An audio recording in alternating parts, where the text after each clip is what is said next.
Hello प्यारे बच्चों, welcome to Om biology tutorial. मैं रचना सैनी, आपकी बायोलॉजी टीचर, आज आपको फर्दर टॉपिक कराने जा रही हूँ ह्यूमन डाइजेस्टिव सिस्टम। आप लोगों ने प्रीवियस वीडियो में देखा होगा, मैंने आप लोगों को ह्यूमन डाइजेस्टिव सिस्टम के जो है वो 3 पार्ट्स जो है करवा दिए थे, माउथ, ईसोफेगस और स्टमक। चलिए एक बार रिवाइज कर लेते हैं, मेरे साथ रिवाइज करिए। देखिए कि आप लोगों ने कितना जो है लर्न किया है और कितना जो है एक्टिव हो। आप लोग देखते भी हो मेरी वीडियो या नहीं देखते, मेरे साथ साथ जो है मैं आपको जो भी बोलूंगी वो आप पहले से ही मुंह के अंदर नोट करके रखना, तभी रिवीजन होती है। पिछला सा थोड़ा सा रिवाइज कर ले तो कंटिन्यूशन बनी रहती है, हमारा एक जो है वो लिंक बना रहता है अपने टॉपिक के साथ। तो हम लोगों ने बेटा देखा था कि जो न्यूट्रिशन जो ह्यूमन बींग्स के अंदर है, सबसे पहला स्टेप हमारा कहाँ पे होता है? माउथ के अंदर होता है। माउथ के अंदर जब हम लोग जो है फूड को डालते हैं हैंड्स की हेल्प से, तो माउथ में क्या होता है? माउथ में प्रेजेंट होते हैं हमारे टीथ, टंग और सलाइवरी ग्लैंड। टीथ जो है वो क्या करते हैं? उस फूड को च्यूई करते हैं और ग्राइंड करते हैं। इसके अलावा जो टंग है वो क्या करती है? टंग का फंक्शन क्या है? टंग रोलिंग में हेल्प करती है, टेस्टिंग में हेल्प करती है और swallowing में हेल्प करती है। वेयर जो हमारे सलाइवरी ग्लैंड है, दे आर प्रोड्यूस सलाइवा, वो सलाइवा सिक्रीट करता है। And saliva is alkaline in nature which make the food alkaline. Alkaline होता है, फूड को एल्केलाइन बना देता है। ठीक है बेटा। इसके बाद सलाइवा के अंदर कौन सा एंजाइम था? सलाइवरी एमाइलेज, और उसका दूसरा नाम क्या था? टाइलिन। अब ये सलाइवरी एमाइलेज और टाइलिन क्या करता है? वो जो हमारा एल्केलाइन फूड होता है उसे कन्वर्ट कर देता है, उसके अंदर से जो स्टार्च है उसको कन्वर्ट कर देता है सिंपल शुगर्स में। फिर उसके बाद जो है हमारी टीथ जो है स्वॉलो करके निगल लेगी फूड को और फूड आ जाएगा ईसोफेगस में। ईसोफेगस क्या करेगी? विद द हेल्प ऑफ कौन सी movement? Peristaltic movement. Peristaltic movement से फूड को कहां पर डंप करेगी? स्टमक के अंदर। अब हमारे जो हमारा फूड है वो स्टमक के अंदर पहुंच गया। स्टमक ने क्या की? उसकी चर्निंग की, मिक्सिंग की। जैसे ही मिक्सिंग करता है तो जो गैस्ट्रिक ग्लैंड्स प्रेजेंट होते हैं स्टमक की वॉल पे, वो 3 सब्सटेंसेस सिक्रीट करते हैं। कौन कौन से? HCl, पेप्सिन और म्यूकस। HCl क्या करता है? HCl जो है उस फूड के अंदर जो माइक्रो ऑर्गेनिजम्स प्रेजेंट होते हैं उनको किल कर देता है। इसके अलावा HCl क्या है? एक एसिड है, हाइड्रोक्लोरिक एसिड, और वो क्या करता है? उस फूड को एसिडिक बना देता है। जैसे ही फूड एसिडिक बन जाता है तो हमारा जो पेप्सिन एंजाइम है उस पर एक्ट करता है, मतलब पेप्सिन एंजाइम एक्टिव हो जाता है। पहले वो इनएक्टिव फॉर्म में होता है, जैसे ही फूड एसिडिक हो जाता है ना तो वैसे ही वो क्या बन जाता है? वो एक्टिव फॉर्म में आ जाता है। और क्या करता क्या है? पेप्सिन एंजाइम प्रोटीन्स को ब्रेक डाउन कर देता है सिंपलर मॉलिक्यूल्स में, और सिंपलर मॉलिक्यूल्स हमारे प्रोटीन्स के हैं एमिनो एसिड्स। इसके अलावा जो म्यूकस होता है वो हमारे इनर लाइनिंग जो होती है स्टमक की, उसको प्रोटेक्ट करता है। किससे? HCl से, ताकि HCl उसे ज्यादा कोरोड ना करे, क्योंकि HCl क्या है? एक एसिड है। तो ये हम लोगों ने किस में पढ़ा था? अपनी प्रीवियस वीडियो में पढ़ा था कि इनकी जो ह्यूमन डाइजेस्टिव सिस्टम है उनके उसके अंदर हमारे माउथ, ईसोफेगर और स्टमक के क्या क्या फंक्शन है। Now we move to our next part, that is the small intestine। हम अब नेक्स्ट पार्ट पे मूव करते हैं जो क्या है? Small intestine. स्मॉल इंटेस्टाइन क्या है? स्मॉल इंटेस्टाइन बेटा ये एक लॉन्ग ट्यूब है। क्या है? ये एक लॉन्ग ट्यूब है जो जिसकी रेंज कितनी हो सकती है? जिसकी रेंज आप 3 मीटर से लेकर 3 मीटर टू 6.5 मीटर तक भी हो सकती है। ठीक है बेटा। ये क्या है? एक लॉन्ग ट्यूब है। और किस फॉर्म में प्रेजेंट है? ये क्वाइल्ड फॉर्म में, क्वाइल हो रखी है, ये क्वाइल्ड फॉर्म में प्रेजेंट है। जहां से स्टमक की एंडिंग हो रही है तो ये जो जितनी भी हमारे ये वाली हमें क्वाइल्ड फॉर्म में दिख रही है, this is the small intestine and it is about 3 metre to 6.5 metre in जो है लॉन्ग। इसके अलावा ये जो स्मॉल इंटेस्टाइन है, थोड़ा सा आप पढ़ लो ये कि स्मॉल इंटेस्टाइन जो है ये फर्दर 3 पार्ट्स में डिवाइड होती है। और ये हमारे कौन कौन से हैं? 3 part, duodenum, jejunum, jejunum and ileum. Ileum, ये इसके 3 पार्ट पार्ट है, मतलब पूरी की पूरी स्मॉल इंटेस्टाइन जो है वो इन 3 पार्ट्स में डिवाइड होती है, ड्यूडेनम, जेजुनम और इलियम। अगर हम लोग बेटा इसकी लेंथ की बात करें ना, तो इसकी जो लेंथ है हम लोग बता रहे हैं 3 metre to 6.5 metre long in case of different animals. In case of herbivores, जो ग्रास ईटिंग एनिमल्स होते हैं, हर्बीवोर्स के अंदर जो है इसकी लेंथ जो है बहुत ज्यादा होती है। Herbivores has longer small intestine, longer small intestine. अभी लॉन्गर क्यों है स्मॉल इंटेस्टाइन हर्बीवोर्स के अंदर? क्योंकि ये क्या है, ग्रास ईटिंग एनिमल है। क्या खाते हैं हर्बीवोर्स? ग्रास खाते हैं, ग्रास ईटिंग एनिमल्स है। और इनके जो ग्रास ईटिंग एनिमल्स है, ग्रास के अंदर जो है क्या प्रेजेंट होता है, सेलुलोज का कंटेंट या सेलुलोज बहुत ज्यादा मात्रा में प्रेजेंट होता है। तो ये जो सेलुलोज है ना, ये बहुत लंबा टाइम लेता है डाइजेस्ट होने के लिए। सेलुलोज क्या करता है, सेलुलोज बहुत लंबा टाइम लेता है डाइजेस्ट होने के लिए। So that's why the small intestine of herbivores are longer. तो ये आप लोगों ने जो है cellulose take more time to digest होने के लिए बहुत ज्यादा टाइम लेता है। इसलिए जो हमारे हर्बीवोर्स है उनकी as compared to carnivores animals length ज्यादा होती है, क्योंकि जो हमारे कार्निवोर्स है वो क्या है, मीट ईटिंग एनिमल है। और मीट ईटिंग एनिमल्स जो होते हैं या मीट को डाइजेस्ट होने में इतना टाइम नहीं लगता है। So that's why the small intestine of herbivores are longer. और ये आपका एक क्वेश्चन भी है कि why the small intestine of herbivores are longer. तो आप लोग आंसर दे सकते हो, यही कारण है। अब हम लोग जो है नेक्स्ट चलते हैं डाइजेशन की तरफ। ये डाइजेशन जो है हमारी स्मॉल इंटेस्टाइन में एक्चुअल में डाइजेशन होती कैसे है, क्या करता है स्मॉल इंटेस्टाइन में फूड जाकर? तो जैसे ही स्टमक से जो है हमारा जो फूड है वो स्मॉल इंटेस्टाइन में आ जाता है, तो स्मॉल इंटेस्टाइन क्या करेगा, the small intestine receives the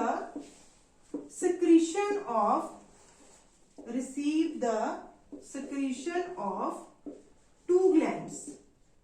क्या हुआ, जैसे ही फूड जो है वो स्मॉल इंटेस्टाइन में पहुंच गया, तो स्मॉल इंटेस्टाइन ने क्या किया, 2 ग्लैंड्स की सिक्रीशन को रिसीव किया। और वो 2 ग्लैंड कौन कौन से हैं? वो है एक ग्लैंड लीवर और दूसरा ग्लैंड क्या है, पैंक्रियाज, जो आप लोगों को डायग्राम के अंदर क्लियरली दिखाई दे रहे हैं। जो हमारे पास एक ग्लैंड है लीवर और दूसरा है pancreas. This one is the liver and this one is the pancreas.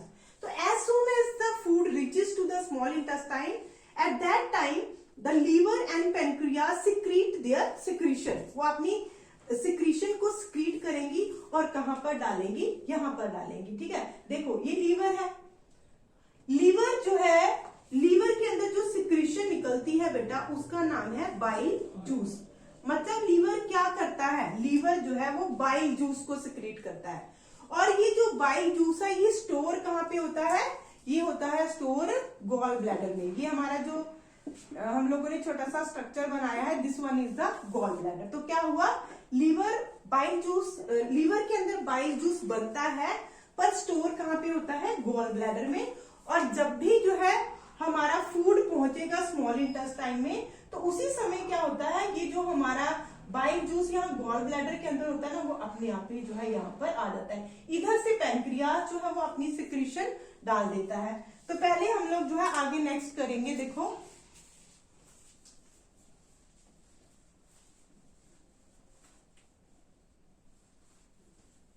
हम लोग फिर से कर लेते हैं। ये हमारे जो स्मॉल इंटेस्टाइन है उसने 2 ग्लैंड्स की जो है सिक्रीशन रिसीव की है। वन जो ग्लैंड है वो हमारा क्या है, लीवर है। पहले लीवर के बारे में पढ़ लो। लीवर जो है हमारा लार्जेस्ट ग्लैंड है बॉडी का, it is the largest gland present in human body. ठीक है, हमारी बॉडी का जो सबसे बड़ा ग्लैंड है वो क्या है, लीवर है। और बनाता क्या है ये, इट फॉर्म बाइल जूस बनाता है। ये एक सिक्रीशन है। और बाइल जूस जो है स्टोर कहां पे होता है? Bile juice store in gall bladder, store in gall bladder. Function क्या है हमारे बाइल जूस के? अगर हम फंक्शंस की बात करें तो बाइल जूस करता क्या है? Function of bile juice.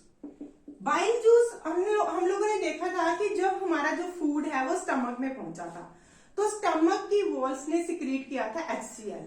HCl ने क्या किया था? उस फूड को एसिडिक बना दिया था। इसका मतलब फूड जो आ रहा है स्टमक से वो क्या है? एसिडिक फूड है। तो ये बाइल जूस जो है एक तो उस फूड को क्या बना देगा? It make the food alkaline, ये एल्केलाइन बना देगा। वो जो आ रहा है वो एसिडिक फूड होगा और हमारा बाइल जूस उसको क्या बना देगा? It make the food alkaline, alkaline. इसके अलावा ये क्या करेगा? इसके अलावा जो हमारा लिवर है वो क्या करता है, या बाइल जूस जो है वो क्या करता है कि ब्रेक करता है जो उस फूड के अंदर फैट मॉलिक्यूल्स होते हैं, जो बिगर फैट मॉलिक्यूल्स होते हैं, जहां हम लोग कहेंगे बिगर फैट ग्लोब्यूल्स, उनको स्मॉलर फैट ग्लोब्यूल्स में कन्वर्ट कर देता है। तो इसका दूसरा जो काम है वो क्या है? It break down the bigger fat molecules और ग्लोब्यूल्स भी कह सकते हो आप लोग, मॉलिक्यूल्स और globules into smaller globules, and this process is also called, बहुत इंपॉर्टेंट है, this process is also called emulsification of fats। इस प्रोसेस को क्या कहते हैं? emulsification of fats कहते हैं। emulsification of fats मतलब इमल्सिफिकेशन हो गया फैट्स का, इमल्सिफाइड हो गए, वो हमारे जो है वो हमारे उसके अंदर थे ना, कॉम्प्लेक्स फॉर्म के अंदर थे फैट मॉलिक्यूल जो है फूड के अंदर, वो ब्रेकडाउन हो गया, ब्रेकडाउन होकर वो स्मॉलर जो है उसके अंदर कन्वर्ट हो जाते हैं और इस प्रोसेस को हम क्या कहते हैं? इमल्सिफिकेशन ऑफ फैट्स कहते हैं। तो यहाँ पे आपको जो है सबसे पहले तो बाइल जूस का फंक्शन समझ आया होगा कि लिवर के अंदर बाइल जूस बनता है। स्टोर कहाँ पे होता है? स्टोर होता है गॉल ब्लैडर के अंदर। और जब हमारा फूड स्मॉल इंटेस्टाइन में पहुंचता है तो उसी दौरान ये जो गॉल ब्लैडर के अंदर पड़ा हुआ बाइल जूस होता है वो आ जाता है इधर और यहां से आ जाएगा हमारा स्मॉल इंटेस्टाइन में। स्मॉल इंटेस्टाइन में आकर उसने क्या करना है? उसने एक तो खाने को बना देना है एल्केलाइन और दूसरा उसने क्या करना है? उस खाने के अंदर, उस फूड के अंदर जो बिगर फैट मॉलिक्यूल्स हैं उनको जो है तोड़ देना है, किसके अंदर? स्मॉलर फैट ग्लोब्यूल्स के अंदर। And this process is called emulsification of fats. इसी प्रोसेस को हम क्या कहते हैं? इमल्सिफिकेशन ऑफ फैट्स कहते हैं। तो समझ आ रहा है? पूछ तो सकती नहीं मैं आप लोगों से, आप मेरे सामने तो नहीं हो, पर देखोगे तो सही। तो होप करती हूँ कि आप लोगों को साथ साथ में समझ भी आ रहा होगा। नहीं आ रहा है, थोड़ा ब्रेक लगा के देखो, थोड़ा पेशेंस से देखो, सब कुछ समझ आ जाएगा। फिर उसके बाद हमारा जो दूसरा था बेटा, दूसरा ग्लैंड था पैनक्रियाज।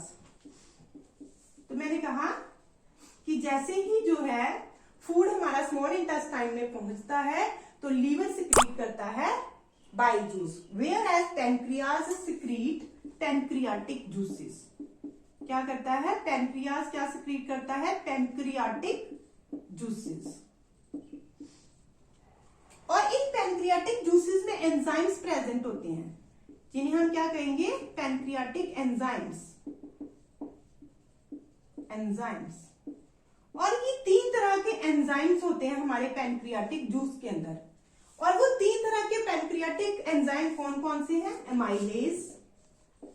एमाइलेज, ट्रिप्सिन और लाइपेज।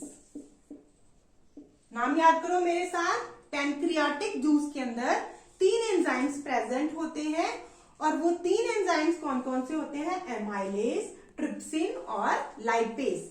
अब एंजाइम है तो एंजाइम्स ने क्या करना है? एंजाइम्स ने बिगर जो इनसॉल्युबल फूड पार्टिकल्स है या जो कॉम्प्लेक्स फूड पार्टिकल्स है उनको ब्रेक डाउन करना है सिंपलर फूड पार्टिकल्स में। तो एमाइलेज क्या करता है बेटा, आगे करेंगे अब हम लोग। होप करती हूँ कि आप सभी ने ये नोट कर लिया हुआ है। तो एक एक करके अब हम लोग जो है इन तीनों जो हमारे ये एंजाइम्स हैं that are released by pancreas, इनके फंक्शन करेंगे। तो एमाइलेज जो है इट कन्वर्ट स्टार्च, क्या करता है ये, इट कन्वर्ट स्टार्च इनटू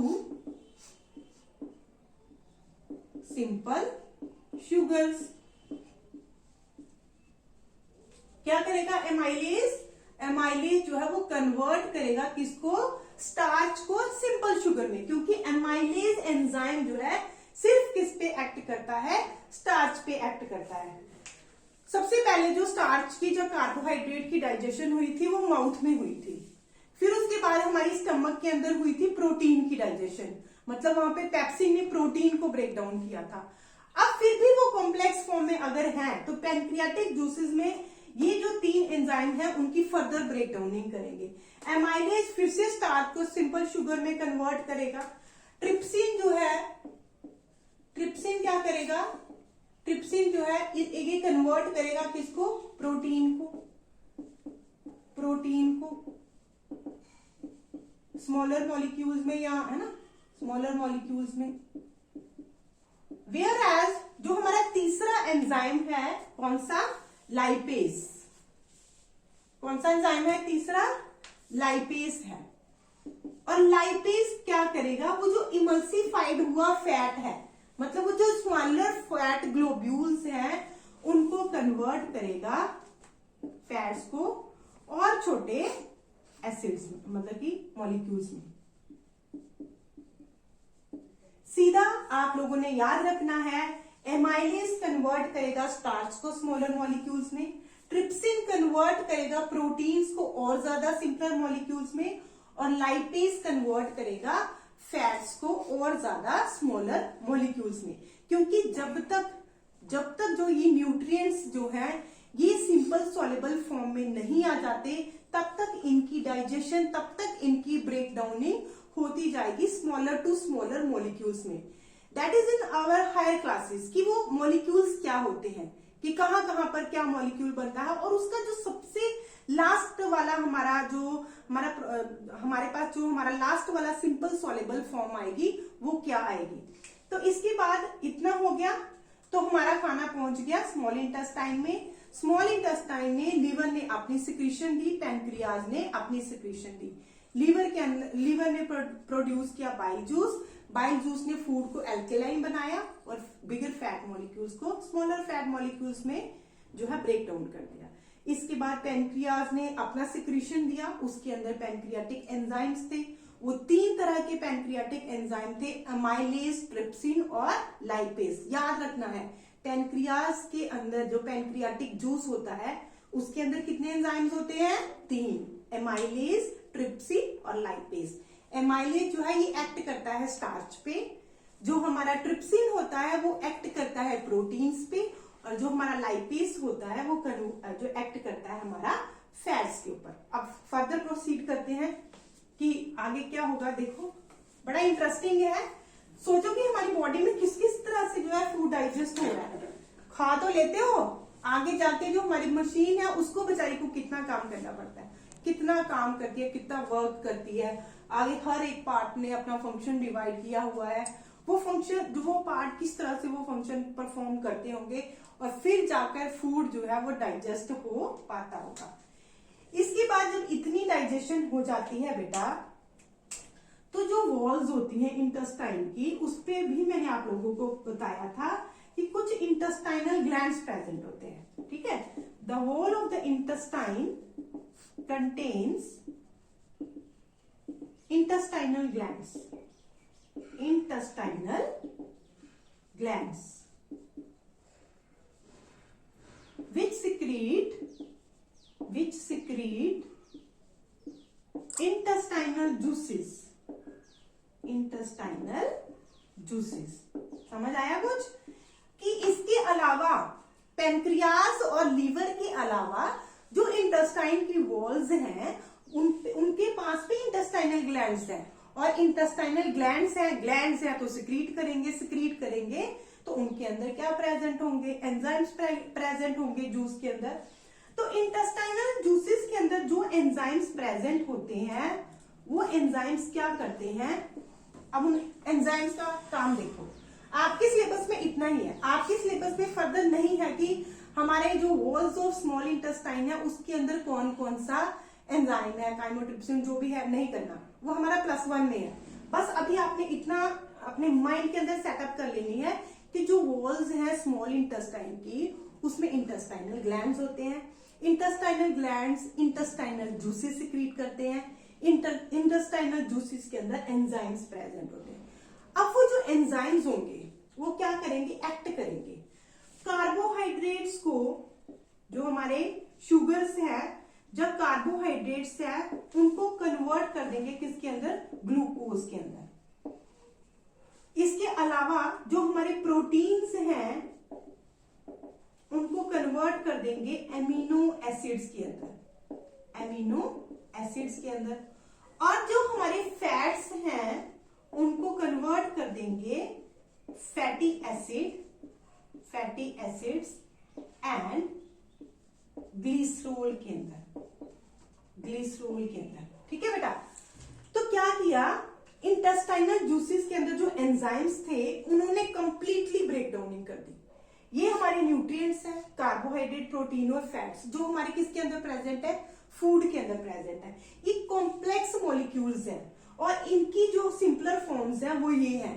तो जो कंप्लीट डाइजेशन होती है वो कहां पर होती है? स्मॉल इंटेस्टाइन में। स्मॉल इंटेस्टाइन बिल्कुल पूरी तरह से कंप्लीटली इनको डाइजेस्ट करता है और कार्बोहाइड्रेट को कन्वर्ट करता है ग्लूकोज में, प्रोटीन्स को एमिनो एसिड्स में, फैट को फैटी एसिड एंड ग्लिसरॉल में, और अब हमारा फूड आ चुका है सिंपलर सॉल्युबल फॉर्म में। जो मॉलिक्यूल्स बने हैं वो इतने सिंपल है और सॉल्युबल है कि हमारी बॉडी जो है इजिली एब्सॉर्ब कर लेगी। ठीक है बेटा? यहां तक होप करती हूँ कि सभी को समझ आया होगा, कॉपी पे भी नोट डाउन किया होगा साथ में, और अगर कॉपी पे नोट डाउन किया है तो उसको आपने क्या करना है? पढ़ना भी है। ऐसे नहीं कि कॉपी के ऊपर जो है लिखकर छोड़ देना है। फिर उसके बाद देखो क्या होगा, स्मॉल इंटेस्टाइन का ही सारा काम है। ज्यादा जो पूरा हमारे में कह रहे ना कि स्मॉल इंटेस्टाइन जो है वो क्या करता है? It completely digest the food, digest भी करेगा, और अब नेक्स्ट जो स्टेप होगा एब्जॉर्प्शन, वो भी हमारी किसने करनी है? इंटेस्टाइन ने ही करनी है, स्मॉल इंटेस्टाइन में। अब देखो हमारा फूड जो है आ चुका है सिंपल सॉल्युबल फॉर्म में। अब हमारी जो वॉल्स है इंटेस्टाइन की, the walls of intestine have, ये जो वॉल ऑफ इंटेस्टाइन है इनके पास एक बड़ा अच्छा सा स्ट्रक्चर होता है। Have finger like projections called villi और माइक्रोविलाय। क्या होता है? विलाय और माइक्रोविलाय। अब ये क्या आ गया? विलाय और माइक्रोविलाय क्या ना मैडम, पता नहीं क्या क्या पढ़ाई जा रहे हैं। तो हमारी जो वॉल है इंटेस्टाइन की, ये जो वॉल है, फॉर एग्जांपल हम कहते हैं कि ये इंटेस्टाइन है, इंटेस्टाइन की एक ट्यूब है, ये है इसकी वॉल। इसकी वॉल के साथ साथ क्या होता है? फिंगर लाइक प्रोजेक्शंस होते हैं। इन फिंगर लाइक, ये इतनी सी जगह पे मैंने बनाया, इतनी सी जगह पे मत सोचो, ये पूरी इंटेस्टाइनल वॉल पे होते हैं। क्या? विलाय और माइक्रोविलाय। और ये जो हमारे, अभी मैं ऐसे थोड़ा सा आपको समझाने के लिए कह रही हूँ ना कि ये जो हमारे विलाय हैं ये किससे अटैच्ड होते हैं?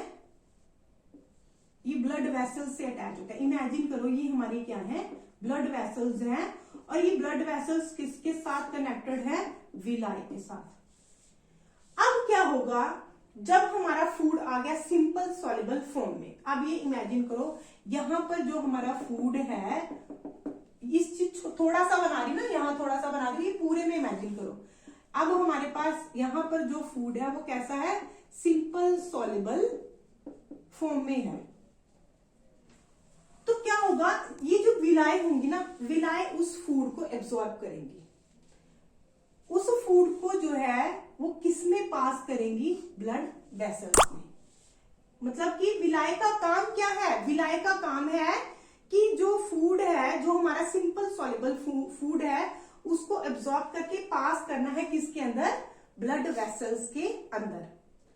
और फिर क्या होगा, ये जो ब्लड वेसल्स होंगी ना, ये ब्लड वेसल्स आपको पता है पूरी की पूरी बॉडी के अंदर क्या होती हैं, ब्लड वेसल्स होती हैं। हर जगह जगह पे ब्लड वेसल्स होती हैं, खून पहुंचता है हर जगह, और वो कनेक्टेड होते हैं सेल से।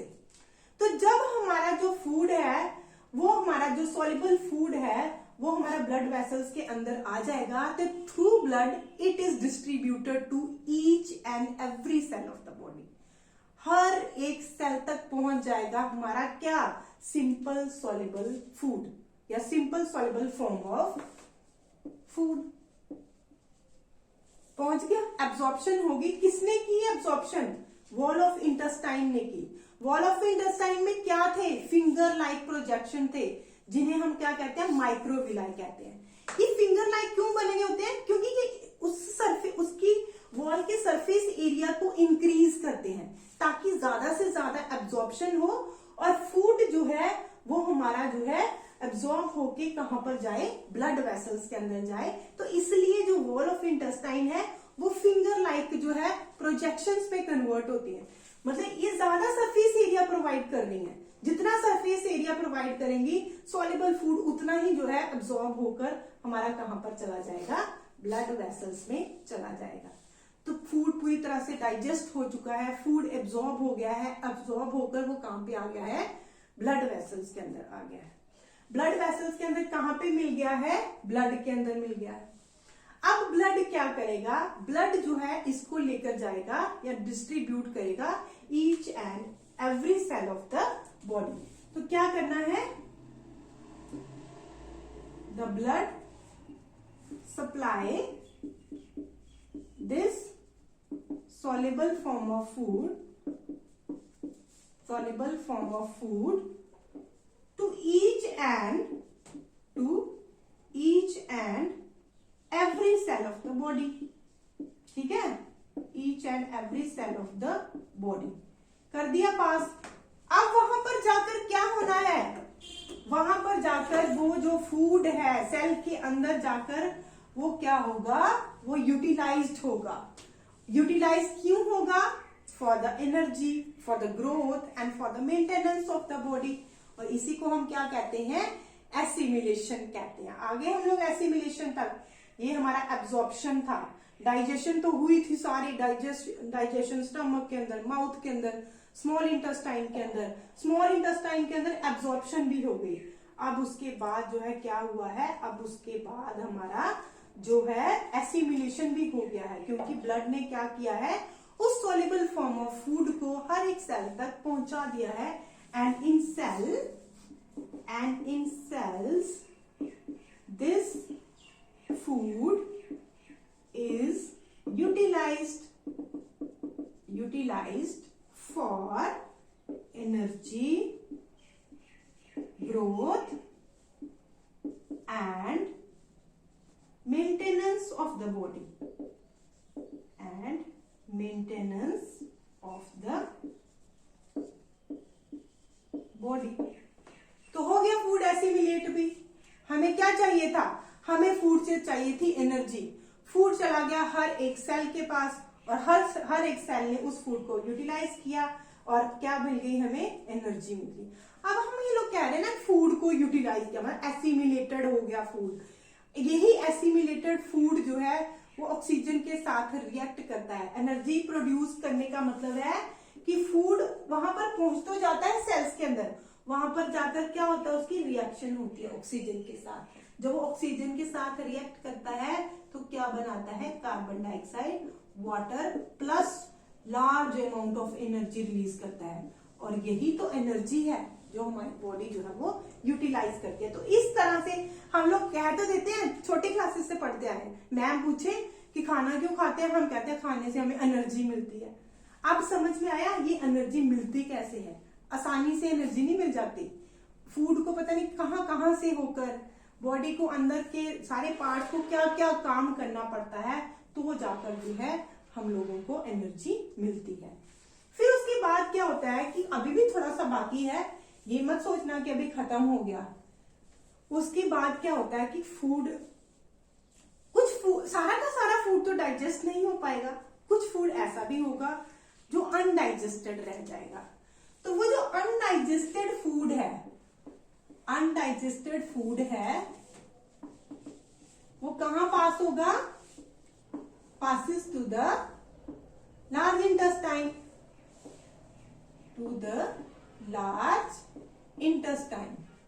लार्ज इंटेस्टाइन में पास हो जाएगा जो अनडाइजेस्टेड फूड है। और लार्ज इंटेस्टाइन क्या करेगा? उस अनडाइजेस्टेड जो फूड है ना, उसमें से भी जो पानी होगा ना, एक्सेस ऑफ वाटर होगा, उसे एब्जॉर्ब कर लेगा। क्या करेगा? Absorb excess of water. मतलब बॉडी ने कोई चीज छोड़नी नहीं है, उसने जो भी वेस्ट मटेरियल बनाना है वो ऐसा होगा जो बॉडी नहीं पचा पा रही है, पर पानी तो पचा जाएगी। स्मॉल इंटेस्टाइन में तो एब्जॉर्प्शन हुई ही हुई। लार्ज इंटेस्टाइन ने क्या किया? लार्ज इंटेस्टाइन ने उसमें से जितना भी जो है एक्सेस वाटर था उसको भी एब्जॉर्ब कर लिया। अब जो हमारा बचा है वो टोटली क्या है? अनडाइजेस्टेड वेस्ट है, वेस्ट मटेरियल है, और बॉडी जो उसे क्या करेगी? रिमूव कर देगी। तो removal of waste material from the body is called egestion. हो गई इजेशन। बॉडी ने जो है क्या किया है? वेस्ट मटेरियल को रिमूव कर दिया है। हम लोगों की जो है वो जो हमारी रिमूवल थी अनडाइजेस्टेड वेस्ट की वो खत्म हो चुकी है। ठीक है, तो ये हमारा टोटल जो था वो क्या था? Nutrition in human beings. इस तरह से जो है फूड हमारी बॉडी के अंदर डाइजेस्ट होता है, और इस तरह से जो फूड है वो अनडाइजेस्टेड फॉर्म में बॉडी के बाहर निकलता है। तो ये था हमारा न्यूट्रिशन इन ह्यूमन बींग्स। उसके बाद बेटा एक छोटा सा टॉपिक रह गया हमारा इसी चैप्टर से रिलेटेड, और वो हमारा छोटा सा टॉपिक क्या रह गया है? वो छोटा सा टॉपिक हमारा रह गया है डेंटल केरीज। इस लाइफ प्रोसेसेस में लास्ट में देखना, एनसीईआरटी बुक ने भी आपको कुछ एक टर्म दी हुई है, या एक जो है ये वर्ड जो दिया हुआ है डेंटल कैरीज। क्या होती है डेंटल कैरीज?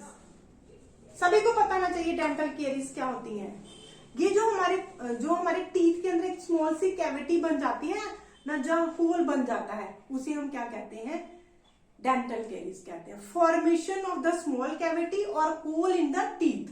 अब वो बनता कैसे hole? Due to the formation of acid forming bacteria. कैसे बनता है? देखो पहले डेफिनेशन अगर हम लिखें इसकी तो क्या लिखेंगे? The formation of small cavity और holes in the teeth due to the acid forming bacteria, due to the acid forming bacteria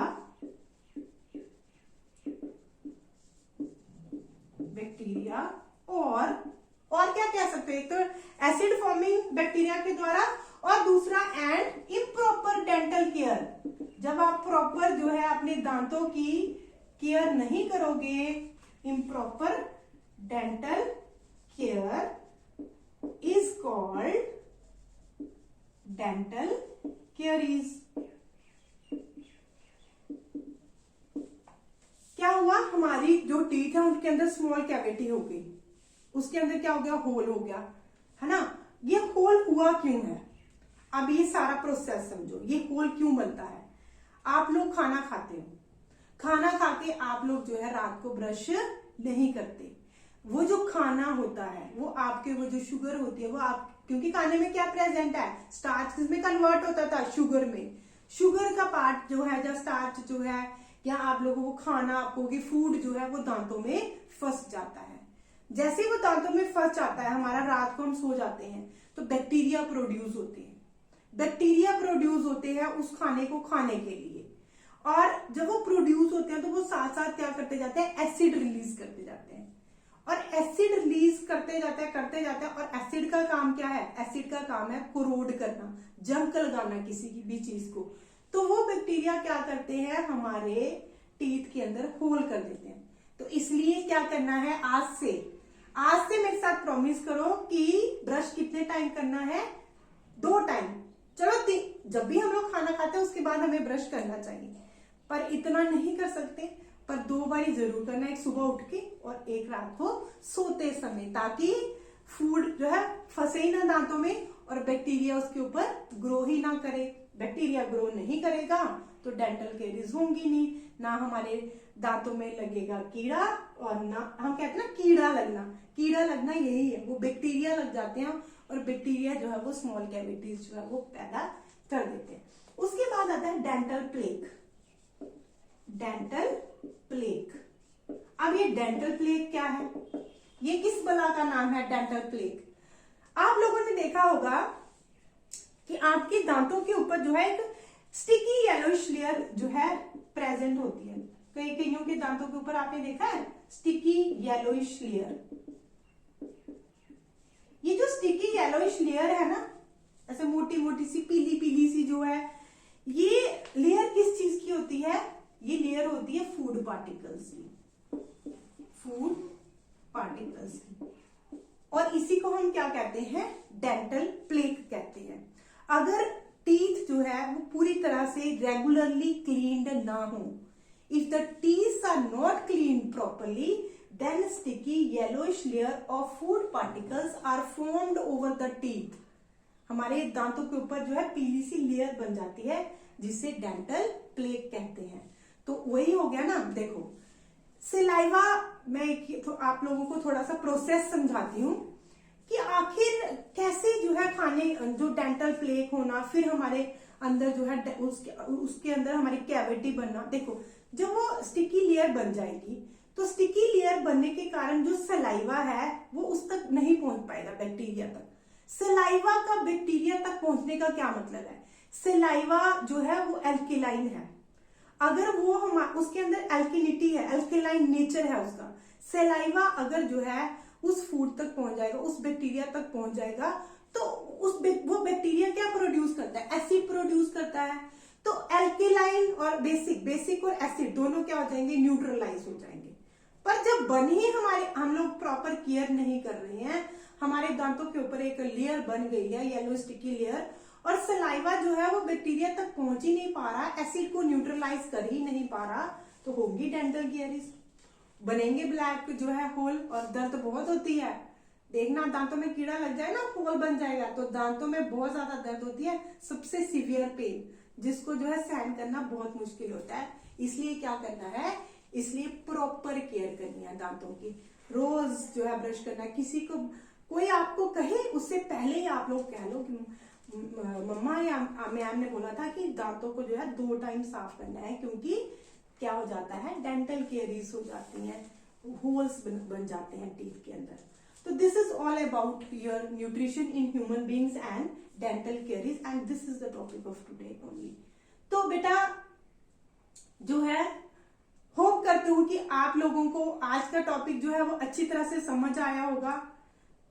video को जो है रिपीट करके देखो, धीरे धीरे देखो, लंबी लगती है थोड़ी थोड़ी देखो, पर हर एक कॉन्सेप्ट को क्लियर करो। और अगर आपको वीडियो पसंद आई हो तो 3 चीजें करो, क्या?